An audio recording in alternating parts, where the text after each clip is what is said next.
Hey guys, thanks for joining me for this 71st episode in Season 2 of Good Questions with Cameron Dole.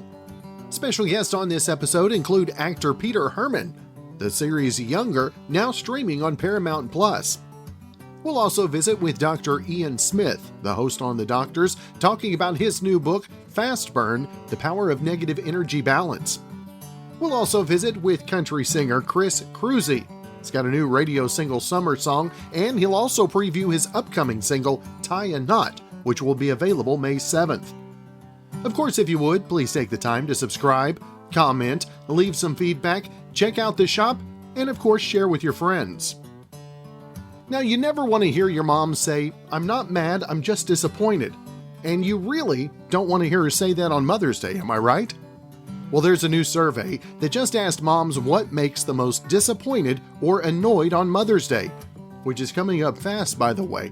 It's May 9th this year, so kind of like a week and a half from now. Well, here are the top 5 things that make moms disappointed on their holiday. Number 1, having to clean up after the party or meal, 47%. Number 2, not being able to take a break from their everyday routine, 36%. Number 3, feeling exhausted at the end of the day, 33%. Number 4, waking up early, 30%. And number 5, not getting any time alone, 28%. Streaming on Paramount Plus now, Younger, and we've got actor Peter Hermann on the line with us this morning. First off, Peter, appreciate you taking some time to be on the show. Thanks so much for having me. Now, Peter, tell us a little bit about the series streaming on Paramount Plus. And man, the times we're living in, no better place to be than streaming right now, right?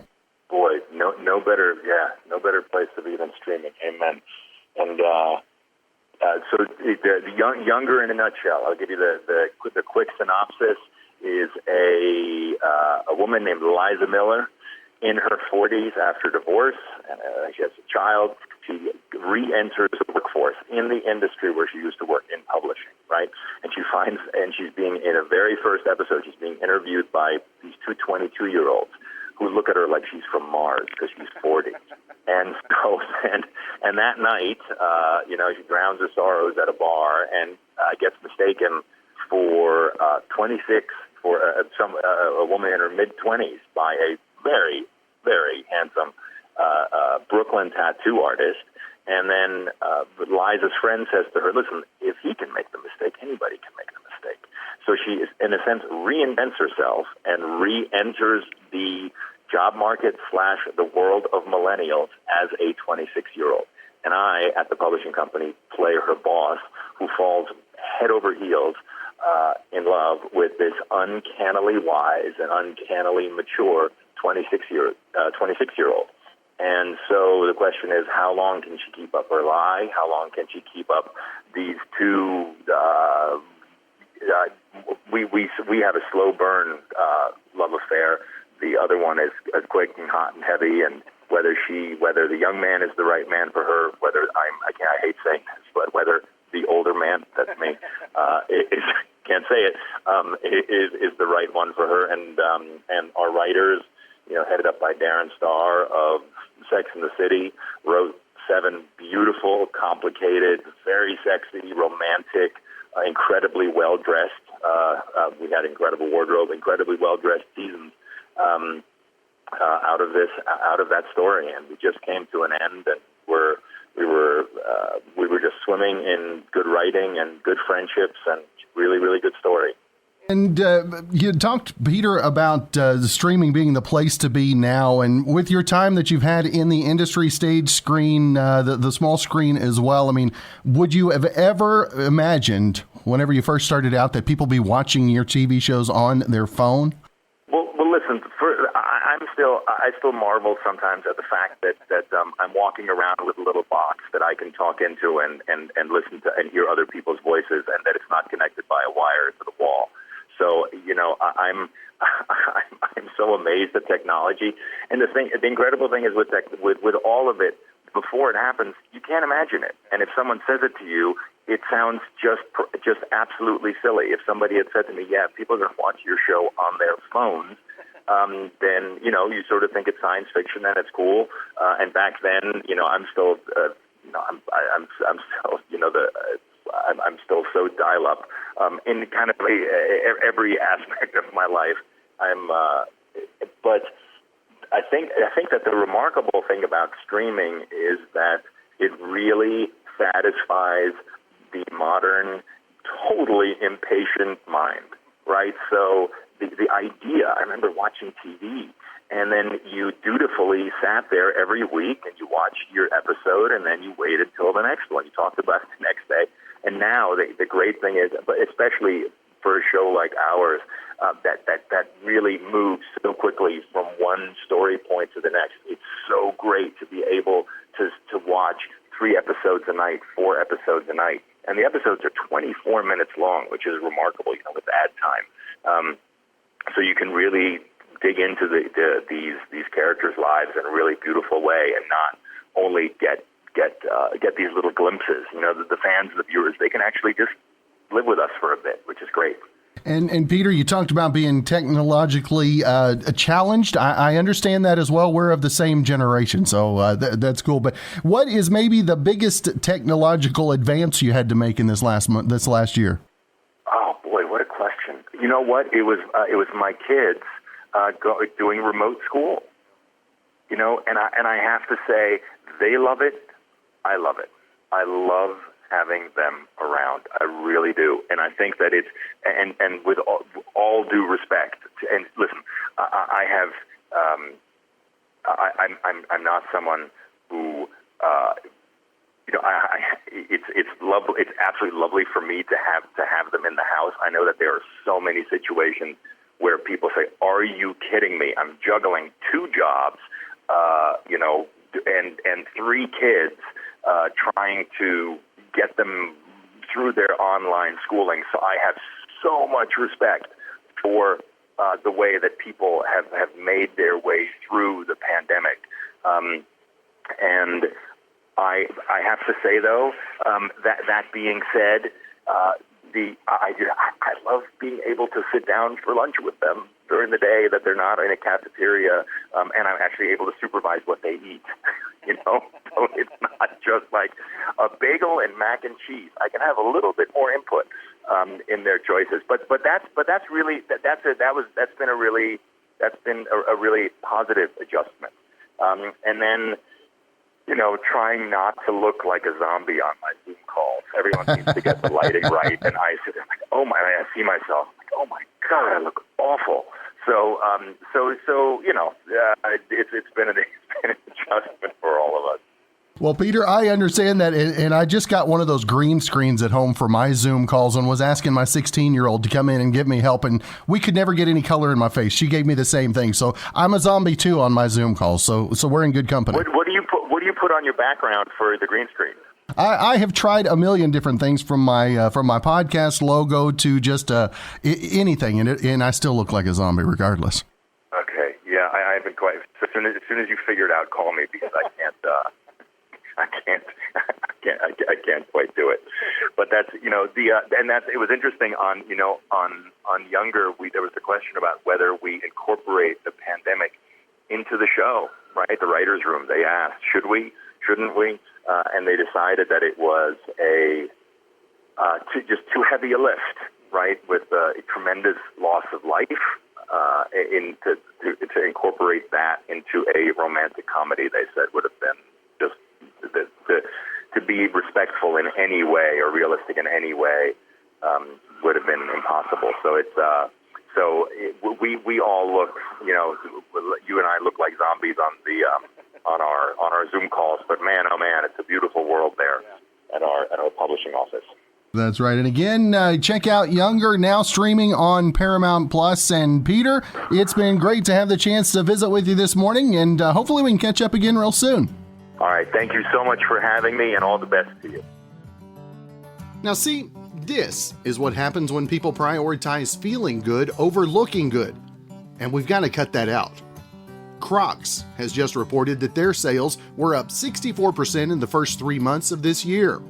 And that big growth came after 2020, when they also had record sales, with people choosing comfortable shoes over more attractive ones.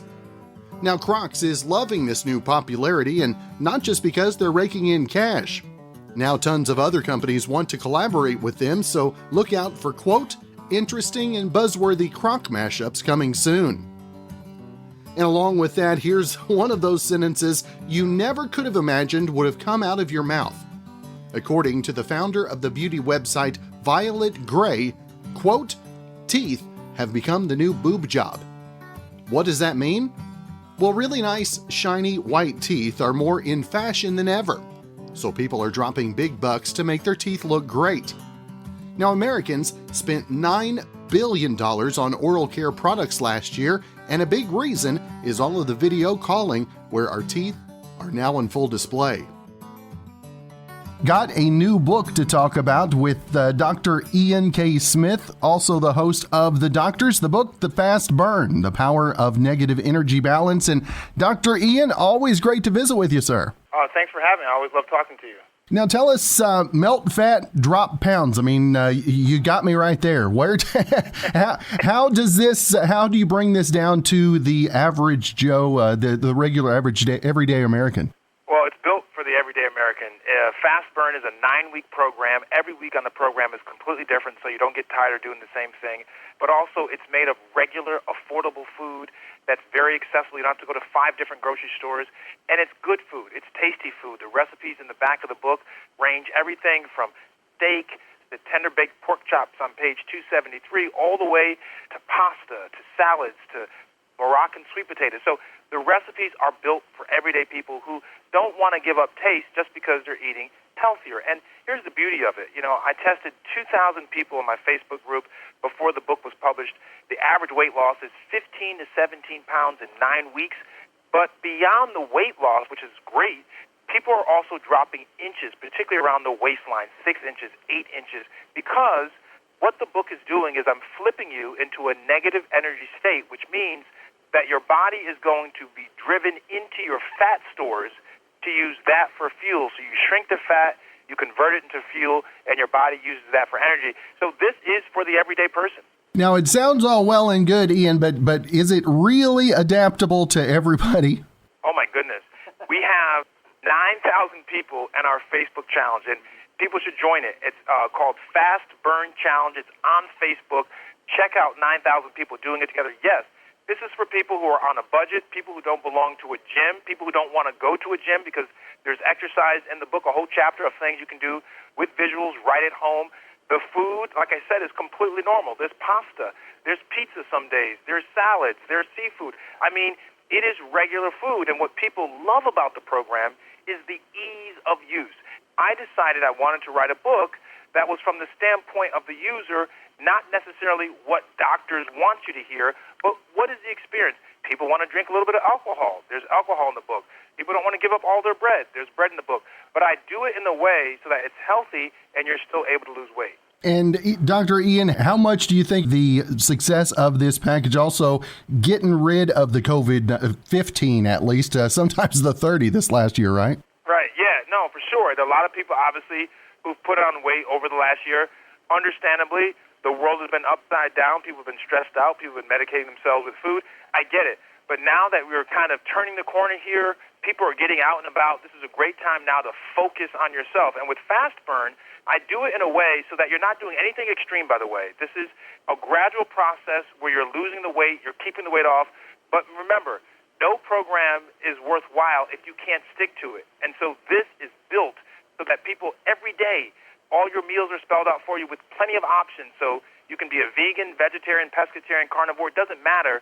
You can customize Fast Burn according to your preferences. Now, Dr. Ian, how much did this last 12 months of quarantining and people being separate help you in your process of writing the book? I mean, I know that the doctors is keeping you busy, too. I mean, where did you find the time, I should say? Yeah, well, I got to be honest with you. Usually I'm traveling a lot, for work.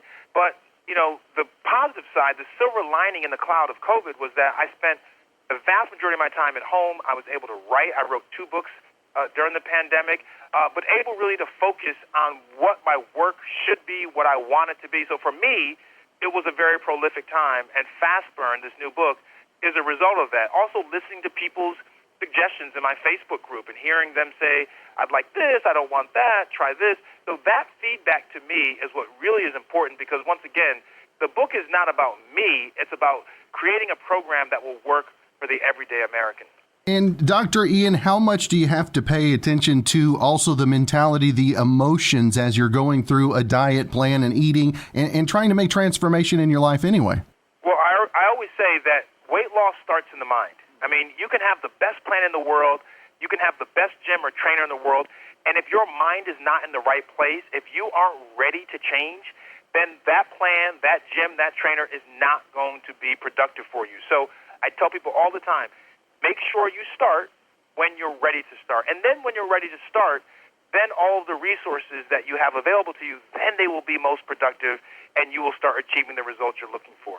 And Dr. Ian, how much are you looking forward to us returning to whatever the new normal is? And I'm sure it'll make you almost a pro as a host, being able to have a little bit of normalcy, right? Well, I got to tell you, I am out front of the line waiting to get back to some sense of normalcy. I think we're going to get there. The vaccinations are going well. The numbers are going down nicely. And so listen, I haven't been in the Rachel Ray studio for over a year, and I'm there all the time with Rachel Ray. I miss being with her and the fans and the people in the audience. So listen, I can't wait to get back to a sense of normalcy and travel and have fun. And we're going to get there, but we got to get there together. And again, the new book, Fast Burn, The Power of Negative Energy Balance. And Dr. Ian, like you mentioned earlier, I want to make sure that folks have the information about the Facebook group, where they can find more info about the book, and then, of course, everything you got going social media-wise as well. Yeah, they can join my group. It's called Fast Burn Challenge on Facebook. Just search for that. You can join it also on Instagram. If you don't have Facebook, follow me. I give great advice on that, too. My Instagram is at Dr. Ian Smith. Spell the doctor out, I-A-N Smith. All right. Well, Dr. Ian Smith, always great to visit with you, my friend. I hope you have a great rest of your week, and look forward to talking again real soon. You too. I always appreciate you having me. Thank you. I'm pretty sure when you buy a $5 package of Bagel Bites from the freezer section, you shouldn't be expecting gourmet pizza.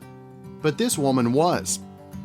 A woman named Caitlin Huber from Juneau County, Wisconsin, just filed a class action lawsuit against Bagel Bites for being low-quality pizza. Now, she had two main issues. One, they don't actually use tomato sauce, just tomato ingredients and seasonings with no thickeners. And two, the cheese on the Bagel Bites isn't real mozzarella, even though it says, quote, real dairy on the box. Caitlin was especially upset about the cheese thing being from Wisconsin. The lawsuit says, quote, dairy is more integral to Wisconsin than potatoes are to Idaho and oranges to Florida. Now, anyone in the state can join her class action suit over the deceptive packaging and quality of the Bagel Bites. And she didn't give a specific dollar amount she was looking for. That would be up to the court to decide. Now, Bagel Bites are owned by Kraft Heinz, and they haven't commented on the lawsuit. Our final guest on the podcast today got a single that is out and about now, and I think it's going to be one of the big ones of the summer as well. It's in the name. It's called Summer Song. Chris Kroeze on with us today. And Chris, first off, it's great to have the chance to visit with you a little bit today. Yeah, I'm happy to. I'm always happy when someone gives me a microphone and the freedom to speak. So, that's always fun. Now, Chris, tell us a little bit about how music started for you. I mean, when did you pick up the first guitar or get in front of the first microphone? When did you know that music had a special place for you? Well, we can go way back. I mean, growing up, we grew up in northern Wisconsin my whole life, and basically what we did for fun in the summers is I went to Canada fishing with my dad, and we camped a lot, like almost every weekend, and Dad always had a guitar, and he played, cowboy chords sitting around the fire. And he had this Washburn 12-string, and it just leaned in the corner of the basement. We weren't allowed to touch it. And so every chance I got, I'd sneak over there and strum those strings. And, it was like the forbidden fruit. Don't touch it. But every chance I got, I'd go over there and strum the strings. And then my mom and dad started to kind of catch that I was very interested in guitars. And I was a totally ADD, hyperactive, couldn't get me to focus kind of kid, in kindergarten. And like the teachers were telling my mom and dad, put that kid on Ritalin or something, you know? And my dad said, well, I'm not going to do that. He said, we'll find something that we can use up his energy in. And so they bought me a guitar for my 6th birthday when I was in kindergarten. And Dad bought these little, you know, like the little dot stickers, little tiny ones. And he bought me that guitar, and he put the first chord he showed me was a G chord. And he put those stickers on my fretboard, and that's where my fingers went. And after I got the G chord, he put them in the shape of a C chord. And once I got that, then I'd switch between the two, and so on and so forth. He showed me about 5 chords. And then my dad was an MP in the military, and so he had this giant collection of cassette tapes from his days. He was actually at Fort Hood, Texas. Mm-hmm. But he had this giant collection of tapes that he, you know, started collecting when he was 18 and went to the military. And I had this giant, like this one, you know those, remember those stereos where it had like the top one was a radio, yeah. The middle one had 2 cassette decks, and then the bottom was a 32 band EQ. Yeah.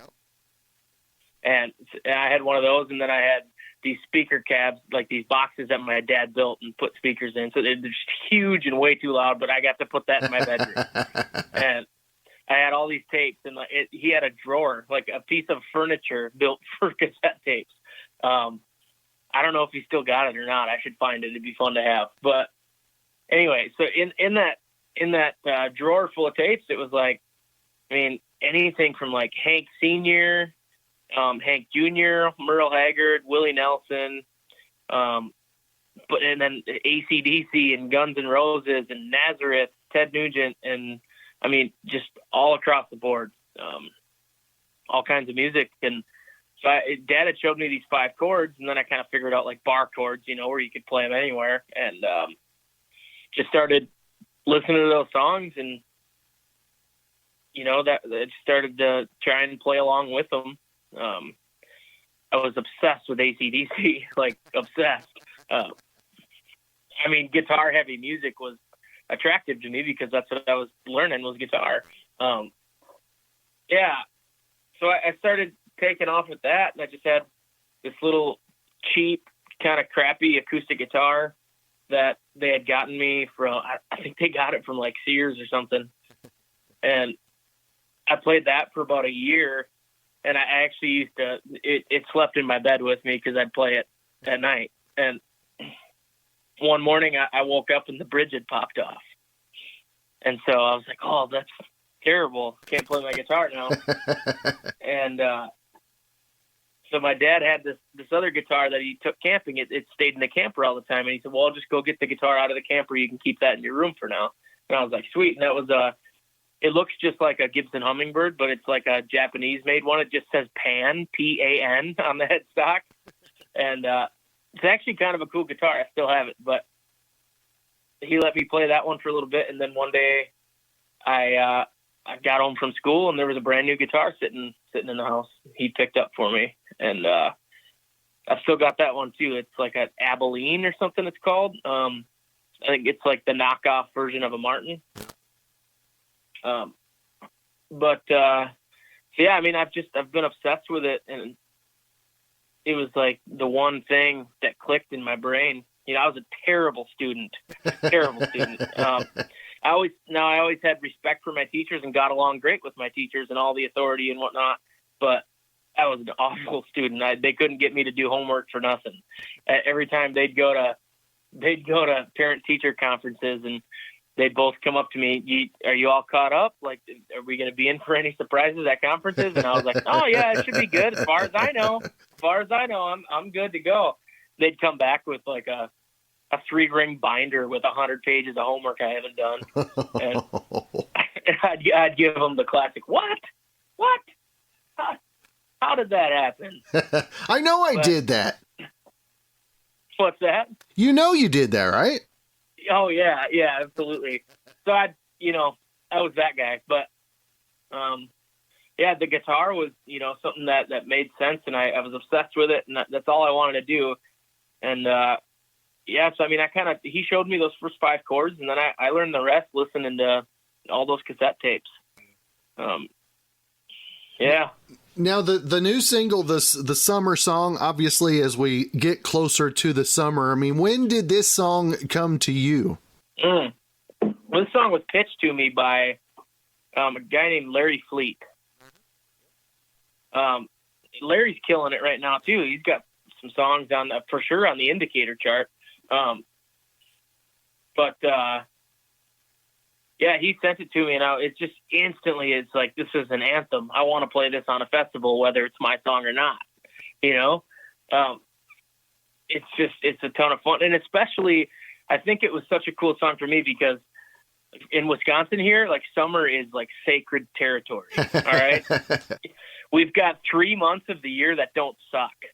And now you adapt, and we have fun in the wintertime too, but like, summer is sacred. And so a song that kind of embodies all the fun things that we get to do in June, July, and August, it's even more special up here than it is a lot of other places because it's so short-lived. And I mean, if I think back to, like, if I had to put a highlight reel of my life together, a lot of that stuff's coming from summer. And so it's just, I don't know, it's like every summer I get the same, maybe this is going to be completely off the wall, but I don't know, like, do you still have yearbooks from, like, when you went to high school? Or, yeah. What's left of them? I've got a few more years on mine than you do. Yeah, but either way, though, I mean, like, you know, that nostalgic feeling that you get when you look through that stuff. That's kind of what I got with this song. It felt kind of timeless, and, you know, thinking back to summertime where, you know, we'd go to the lake a couple towns over, and we'd run into our buddies that we go to school with, but it's in the summer, so we don't really see our friends a whole lot in the summer. I mean, I live in the middle of nowhere. Like, we were 10 miles out of town, and Mom and Dad worked, so I mean, we were home. We'd ride our bikes to town, but I don't know. It's just that cool nostalgic feeling of awesome memories, if that makes any sense at all. It does. And I was listening to it, and I thought of those summer festival type things. And what are the festivals that it specifically takes you to whenever you're playing there, or maybe the first time you heard it? Well, it's a tiny one, but I started playing it when I was in high school. It's the Ridgeland Fair. Ridgeland, Wisconsin. It's a town of 112 people. But they do the Ridgeland Fair every year, and it's Labor Day weekend, and that's always the time, like, we would reconnect with all of our friends from school that we haven't seen all summer, and, you know, we started school the following week, and so that was always like the end cap to summer. And this little town of 112 people ends up with like 3,000 people in town for the fair, and it's a blast. I mean, everything, all kinds of, all the sketchiest carnival rides you can think of, and a beer tent. They lift the open container laws for the township, so people are, you know, in and out of the bar. So the tent, they just sell beer, and then the bars benefit because people want mixers and stuff. They can go in and get them and come outside with them, and yeah, it's just a blast. It's just a awesome little small town deal. I love that stuff. Now, Chris, since the pandemic, how have you had to adapt, and have you had the chance to play any shows as things are starting to open up yet? Yeah. I've been, you know, luckily I've been able to stay fairly busy. You know, we did a lot of live stream shows, you know, with some sponsors and stuff, and then a lot of private streams and stuff for corporate events. So luckily we had some good relationships there to keep the lights on. But man, we're just now starting to get back out and play for real people, which is, those live streams were great and they were what we needed to do. But man, there's nothing worse to me than just staring at a camera and you can't tell if people are even liking anything you're doing on the other end. There's no interaction. And I'm like, who gave me a microphone and a camera and said go? Because this is weird. Like, I'm sitting in my little studio at my house by myself. I have a tech come in and set it up because I don't know how to do that stuff. And, and I'm just staring at this camera, and like I've got a computer next to me so I can like look through the comments and stuff, but it's so weird. You're at a live show and I can say, "How you guys doing tonight?" And then, you get a response. And for this, and I'm obsessed with like trying to read a crowd, So when I was playing bars for 4 hours a night, I was playing 250 nights a year. And you learn to, I had just a ton of material that I could do. I was playing 4 hours by myself, and I would, a lot of times I'd start off with maybe some classic country or something. And, you can kind of play a few different genres, classic country, do some classic rock, do some newer stuff, just kind of see what the crowd is into, and then kind of cater the rest of the set towards that. But with a live stream, there's no feedback. I have no clue. So it's kind of, you just have to, like for those live streams, it's hard because you just have to kind of go, and I don't know. It's weird. I need that crowd interaction. It did force me. It forced me to come up with things to talk about, though, and so that part of it was really good. Now, what's the biggest thing that you really delved into in the time that you had separate during the pandemic? Was it the songwriting, instrumentation, vocals, or maybe a pretty good mix of all of that? It was kind of all of it, yeah. One of the big things I did was I learned how to like shoot and edit my own video and stuff. So I'm doing most of that stuff myself now, making lyric videos and a lot of social media content, because that's kind of the name of the game now. Just putting that content out. And so that gets really expensive if you can't do it by yourself. And so I dove into that and figured out how to edit, and I actually enjoy that. And then, I spent a bunch of time in Nashville writing and recording, and I've also got a wife and 2 young kids at home. So we, last summer, it sucked that all those festivals were canceled and stuff. And I don't want people to hate me for saying this, but that might have been one of the most fun summers I've ever had. No. And just because I was like, everything's canceled, I'm not just going to sit at home and do nothing. We got to at least find the silver lining here and have some fun. I had all this free time. We camped, and we've got a little old crappy boat, but it runs good. Kids love tubing behind it and stuff. So, we got to do a ton of that last year. And then as far as yard work and stuff, we got 10 years of stuff done last spring. So, there was some benefits to it. I certainly don't want to do that again, but yeah, I probably did more hunting and fishing than I have in 10 years last year as well. So that was good. I got to get my 4-year-old boy out in the woods with me, do some deer hunting. So that was fun.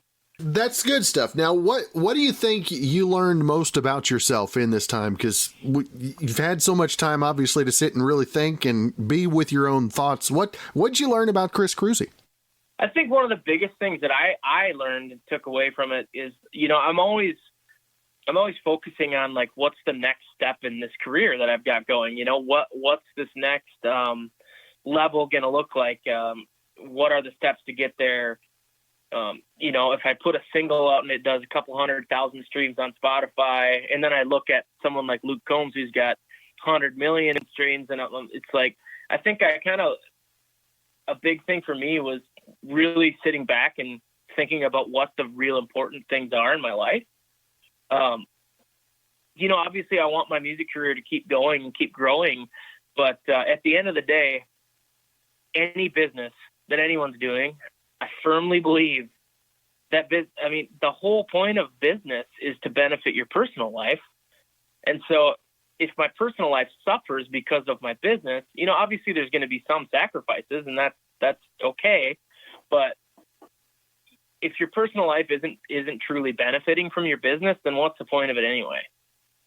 And so for me, I think it was just good to kind of work that out in my own head and not get down on myself if I'm not, getting these big leaps like everybody wants.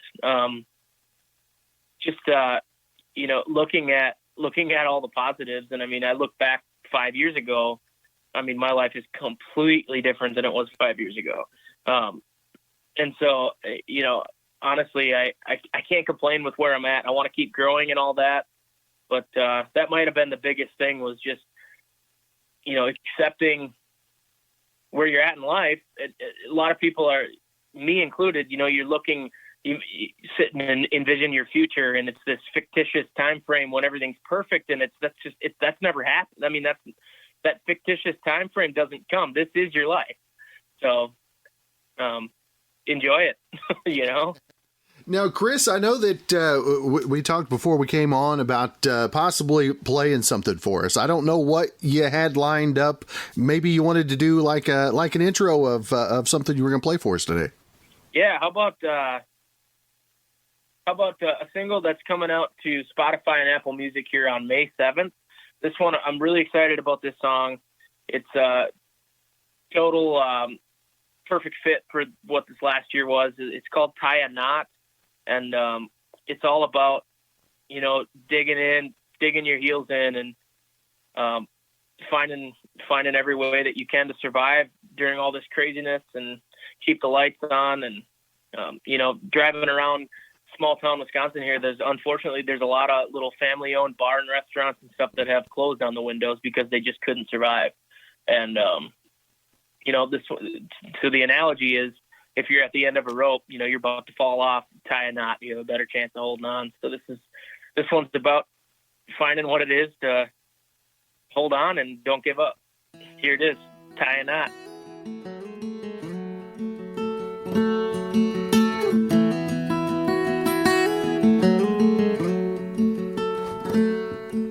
As long as this world's been spinning, light's been fighting dark. Life's been handing out lemons, love's been breaking hearts. Yeah, history repeats itself, so if you learn one thing from that, nobody's ever won nothing from raising that white flag.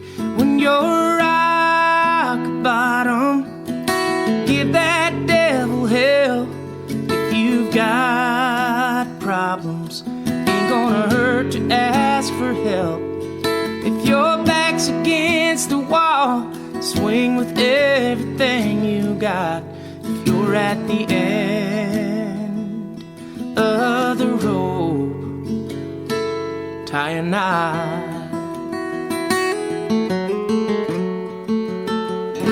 We've all got monsters hanging round under our beds and out on the street. You're taking on crazy, gotta show 'em how crazy you can be. Don't throw the towel, roll up the sleeves. When you're rock bottom, give that devil hell. You've got problems, ain't gonna hurt to ask for help. If your back's against the wall, swing with everything you got. If you're at the end of the rope, tie a knot.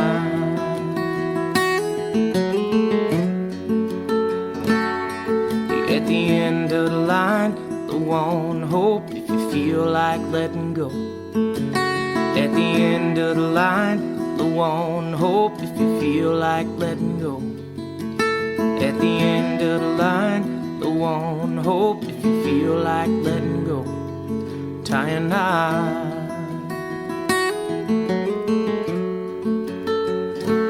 When you're rock bottom, give that devil hell. If you've got problems, ain't gonna hurt to ask for help.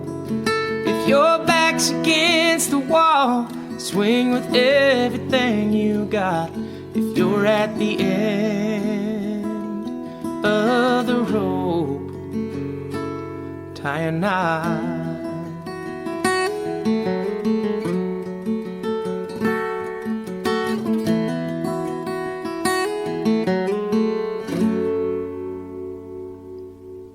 Tie a Knot, Chris Kroeze. And Chris, I know you said you kind of reevaluated how the goals and what you're looking forward to. Now, as 2021 progresses, how has that goal setting changed? The new single coming up next month, aside from that, moving into the summer.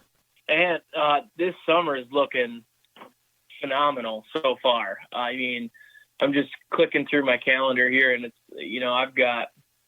I don't have any weekends open. They're all booked.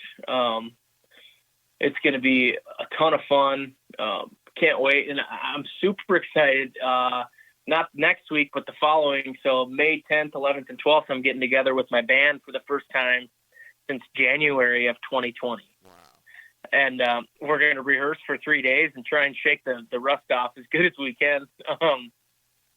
I can't wait for that, though. We're putting together a brand new show. We've got a bunch more original music, some stuff that I've never even cut. Just putting together a kick-ass live show is a big part of this spring. With the single coming out, that's always good. At the very least, it's something awesome to talk about on stage. And there's a lot of good stories around the single Tie a Knot, and then we've got Summer Song going to radio. So there's a lot going on, actually. A lot of festivals, which is awesome. And a lot of small town acoustic, super fun stuff. I love finding I've played a few shows at it's a wedding barn, but those wedding venues, they're the perfect 200 seat venue, it's so cool. It's fun. It's a unique environment. And I love those crowds because they're buying a ticket for the music. And so they're there to listen, which is great. Now I love a bar party, but a bar party is very different than a listening room concert. And I've grown to love those listening room ones just because, I can sit on a stool and talk about writing songs or talk about the studio or, and talk about stupid, funny stuff that I've done. And you get to connect with people. One of my favorite ones, I always play Digging Up Bones by Randy Travis. And so the funniest thing happened is a couple years ago, I was at a festival in Minnesota, and there was legitimately 5,000 people in the crowd. And now I was opening for Little Big Town, but it was my wife and I's 5-year wedding anniversary, and she came out to the show. She was standing on the edge of the crowd, and I pointed her out to the crowd, and the band was already vamping on Digging Up Bones, and I just wasn't paying attention to where we were in the set. And I had called out my wife for our anniversary and, said, "This one goes out to you," and everybody cheered. And then I sang frickin' Digging Up Bones. And it was the worst possible song to ever dedicate to your wife. But it's a really funny story now. So this long distance dedication sent out to Chris Kroeze and his wife. That's awesome. Yeah. The second verse is the worst. It's I knew I was screwed when I started it, but it's I went through the jewelry and found our wedding ring, put mine on my finger, and I gave hers a fling. I'm like, oh my God. And my fiddle player is losing it when I'm doing this on stage. She's you can't even hold it together. Unbelievable. You talked about having to stay on top of the social media. Which of the social media platforms is the most difficult for you to stay on top of? All of them. I hate it. I hate everything about it. But I do it, though, because it's a good way to connect with people, and it's important in the industry now. If it was up to me, I wouldn't do it at all, but I need to. I don't know. I mean, I guess I'm on Twitter. I just kind of push stuff from Instagram there. I have no clue how Twitter works or the point of it, but it's there. There's a lot of people on it, and I'm sorry for all the Twitter people out there. I just don't get it. I never had internet growing up or anything. We didn't have this stuff. I grew up in the woods, and we had a bunny ears antenna on top of the TV that didn't really work. So, it's hard for me to sit down and stare at a screen for any length of time. I hate it, but it's important, and some of it can be fun, going through the comments and having conversations with people and whatnot. But a lot of people struggle with that too. It's kind of a gross thing where, I feel bad, especially there's some, when I was on The Voice, there was 13, 14-year-old girls on TV, and they've got social media, and people are rotten on the internet. I mean, absolutely rotten. And for me, for lack of a better term, I could give two shits less what people think. Yeah. I just don't care. Me and a couple buddies out in LA, one of our things that we would do was we would go to YouTube and find each other's videos from that night, and we'd round up the 5 nastiest comments we could find, and we'd share them with each other because it's funny. But I feel bad for these, those kids. They take that stuff to heart, and it could be pretty nasty. Now, did your time on The Voice, did that help you get ingrained into the social media a little bit? I mean, you probably had a little coaching there, didn't you? Oh yeah, for sure. I think I had 10,000 followers on Facebook or something before I went out there. And then by the time I got home, I had 60,000 or something. And so, it was definitely a lot. I'm still learning. It seems like every time I start to figure it out, they change it. They do. Even I understand algorithms and stuff are going to change all the time, but just the button to go live or whatever, I'm where is it? It was here last time. It's the small things. Isn't it? Yeah, for sure. Now, Chris, who are the artists, maybe the songwriters that are out there right now that inspire you? Oh man, I guess I don't know specific songwriters and stuff, but there's a lot of, Billy Strings. I don't know if you're familiar with him. He's a bluegrass guy. He's from Michigan, and he's just you watch him play guitar, and it's he's got to be one of the best flat pickers out there at all ever. And just watching him, it's one of those things where you don't know if you should practice or quit. But I love watching that. Just those people that are, I can play guitar, I can play lead, I can take solos, and I can do impressive stuff on there. But there's just people out there who are just a different breed, because I can learn songs and I can play cool parts, but there's just some people that it's just engraved in their soul or something, and it just naturally comes out. And so Billy Strings is one of those, and then another guy's Marcus King. He's phenomenal. He's got a really cool voice. He sounds timeless. He sounds he doesn't sound like he looks at all, which I love. That, and then, obviously, I love Chris Stapleton. I was a huge fan of Zach Brown Band. And that one was pretty important to me because my brother and I, now I'm going to date myself. I'm not that old, but I don't know. So when I was in high school, that was back when Walmart had the big CD section. Yeah. And we used to just go through there and we'd buy a few CDs. Once in a while they'd be on sale for $5 or something. And we found this CD with this broken, dirty mason jar on the front of it. And we bought it, listened to it, and it was awesome. It was the Foundation by Zach Brown Band. Yeah. And this was prior to Chicken Fried even being a big radio single. And I think it was in 2007. And so, I dove into that record. And then especially once we started hearing Chicken Fried on the radio, then I dove in even harder, and I learned every song on it, note for note. And so that was really important developmental years for me as a musician. And that's the stuff I was super into at the time. Well, that's cool stuff. Now, Chris, if folks want to keep up with that social media that you hate having to keep up with, and also the new single that's coming out in a couple of weeks, and upcoming tour information and all that, where's the best place for folks to keep up with it? Instagram or Facebook, one of the two or both. They're pretty much, eye for an eye. They're pretty much the same stuff. I run both of them. Instagram and Facebook, I'll have I've got links on Instagram and links on Facebook for my website and all that, and that's where my schedule will be posted through bands in town on my website and stuff. That's the best, and certainly YouTube. I try and put stuff out on there too. Just all that stuff. I do my best. I should probably do more, but I'm doing more than I used to, because there's times when I'd go 3 months and be like, oh, I should probably post something.